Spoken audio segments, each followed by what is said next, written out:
નમસ્કાર મિત્રો, અમારા નવા વિડીયોમાં આપ સૌનું હાર્દિક સ્વાગત છે. મિત્રો, આજે હું તમને એવી ઘટના જણાવવા જઈ રહી છું જે સાંભળીને કદાચ તમારી આંખોમાં પણ આંસુ આવી જશે અને તમે સમજશો કે કોઈ માણસને તેના કપડાં, ગરીબી કે હાલત જોઈને ક્યારેય નાનો ન સમજવો જોઈએ. ગુજરાતના એક નાના ગામમાં કેશવભાઈ નામના 70 વર્ષના ખેડૂત રહેતા હતા. આખું જીવન તેમણે પોતાની 2 એકર જમીન પર મહેનત કરીને પરિવારનું ભરણપોષણ કર્યું હતું. વર્ષો સુધી વરસાદની અનિશ્ચિતતા, પાકના ઓછા ભાવ અને દેવાના ભાર વચ્ચે પણ તેમણે ક્યારેય મહેનત છોડેલી નહોતી. ગામના દરેક માણસ તેમને ઈમાનદાર અને સ્વાભિમાની ખેડૂત તરીકે ઓળખતા હતા. એક વર્ષે સતત 2 સિઝન ખરાબ ગઈ. પાક સંપૂર્ણ બરબાદ થઈ ગયો. ઘરમાં બચત નહોતી. પત્ની બીમાર હતી અને દવાખાનાના ખર્ચ માટે પણ પૈસા નહોતા. અંતે કેશાભાઈએ વિચાર્યું કે બેંકમાંથી ખેતી લોન લઈને ફરીથી ખેતી શરૂ કરવી જોઈએ. બીજા દિવસે સવારે તેઓ પોતાના જૂના કપડાં પહેરીને અને હાથમાં ફાઇલ લઈને તાલુકાની સૌથી મોટી બેંકમાં પહોંચ્યા. બેંકમાં ભારે ભીડ હતી. બધા લોકો પોતાની વારામાં ઊભા હતા. કેશાભાઈ પણ શાંતિથી એક ખૂણામાં બેસીને પોતાની વારીની રાહ જોવા લાગ્યા. થોડા સમય પછી એક કર્મચારીએ તેમને મેનેજરની બેંકમાં જવા કહ્યું. કેબિનમાં બેઠેલા મેનેજર વિક્રમસિંહ ખૂબ જ ઘમંડી અને ગુસ્સાવાળા માણસ હતા.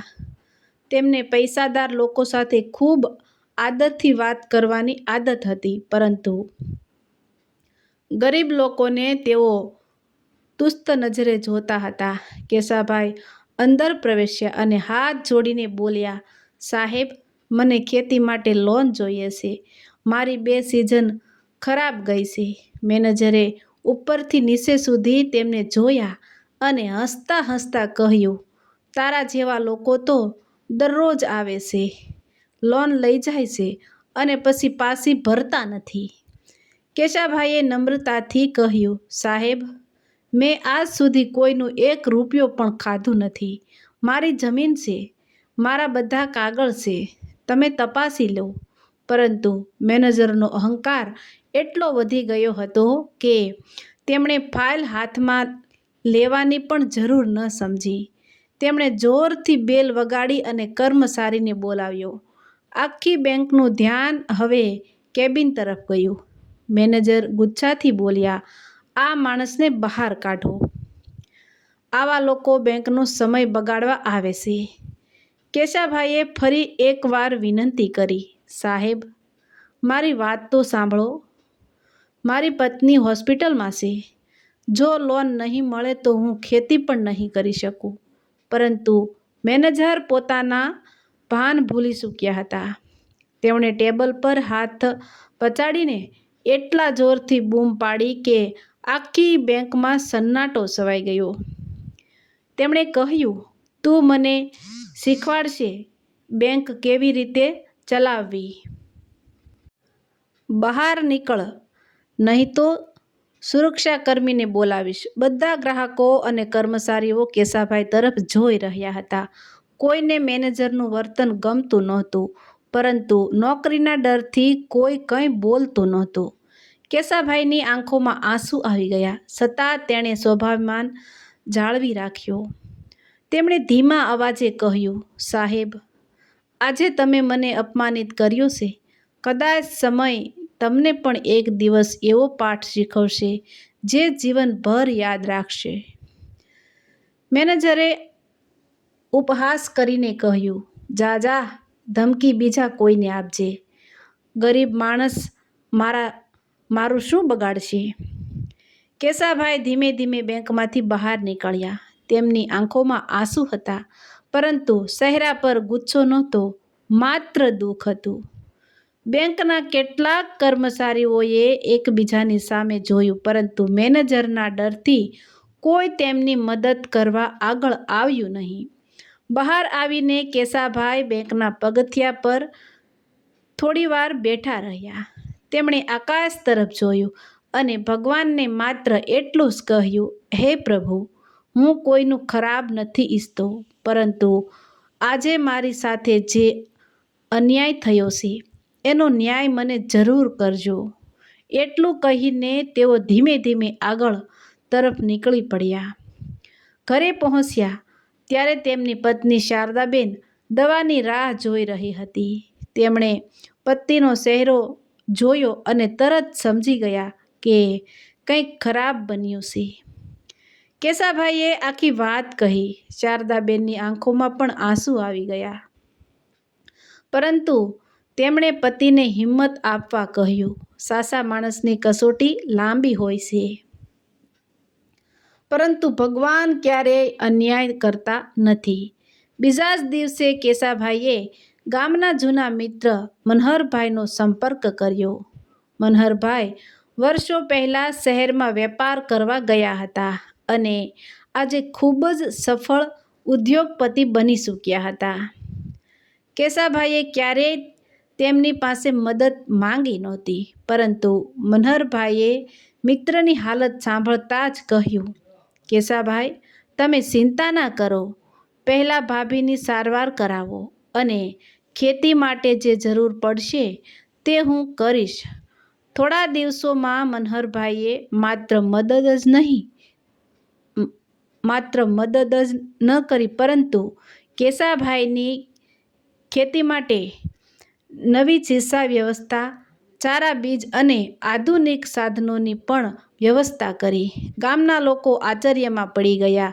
એક જ સિઝનમાં કેશાભાઈનો પાક એટલો સરસ થયો કે આખા જિલ્લામાં તેમની ચર્ચા થવા લાગી.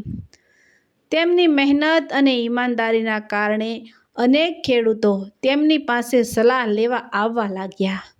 થોડા જ મહિનાઓમાં કેશાભાઈએ પોતાની તમામ મુશ્કેલીઓ દૂર કરી દીધી. બીજી તરફ એ જ બેંકમાં મેનેજર વિક્રમસિંહનો અહંકાર દિવસે દિવસે વધતો જતો હતો. તેઓ ગરીબ ગ્રાહકો સાથે સતત ખરાબ વર્તન કરતા હતા. બેંકના કર્મચારીઓ અંદરથી ખૂબ પરેશાન હતા, પરંતુ કોઈ ખુલ્લેઆમ બોલવાની હિંમત કરતું નહોતું. એક દિવસ બેંકના મુખ્ય કાર્યાલયમાંથી અચાનક તપાસની સૂચના આવી. ખબર પડી કે જિલ્લામાં ખેડૂતો માટે એક વિશાળ કૃષિ વિકાસ યોજના શરૂ થવાની છે અને તેના માટે એક સફળ ખેડૂતને વિશેષ મહેમાન તરીકે બોલાવવામાં આવે છે. મેનેજરને ખબર નહોતી કે મુખ્ય મહેમાન કોણ છે. તેમણે સમગ્ર બેંકને શણગારવાનો આદેશ આપ્યો. બધા કર્મચારીઓ તૈયારીમાં લાગી ગયા. બીજા દિવસે સવારે અનેક અધિકારીઓ, પત્રકારો અને ગામના આગેવાનો બેંકમાં પહોંચવા લાગ્યા. થોડીવાર પછી એક સફેદ કાર બેંક સામે આવીને ઊભી રહી.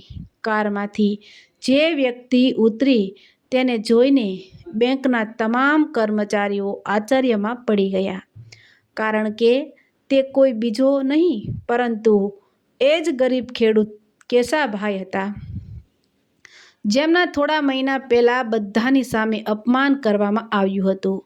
હવે તેમની સાથે જિલ્લાના મોટા અધિકારીઓ અને જાણીતા ઉદ્યોગપતિ મનહરભાઈ પણ ઊભા હતા. બેંકના દરેક કર્મચારીના ચહેરા પર નવાઈ છવાઈ ગઈ. જ્યારે મેનેજર વિક્રમસિંહના ચહેરાનો રંગ ધીમે ધીમે ઉતરી રહ્યો હતો. મેનેજર વિક્રમસિંહને પોતાની આંખો પર વિશ્વાસ જ ન આવ્યો. થોડા મહિના પહેલાં તેમણે ગરીબ, લાચાર અને નકામો કહીને બેંકમાંથી ધક્કા મારીને કાઢવાની ધમકી આપી હતી. આજે એ જ કેશાભાઈ જિલ્લાના મોટા અધિકારીઓ સાથે મુખ્ય મહેમાન બનીને તેમની સામે ઊભા હતા. આખી બેંકમાં સન્નાટો છવાઈ ગયો.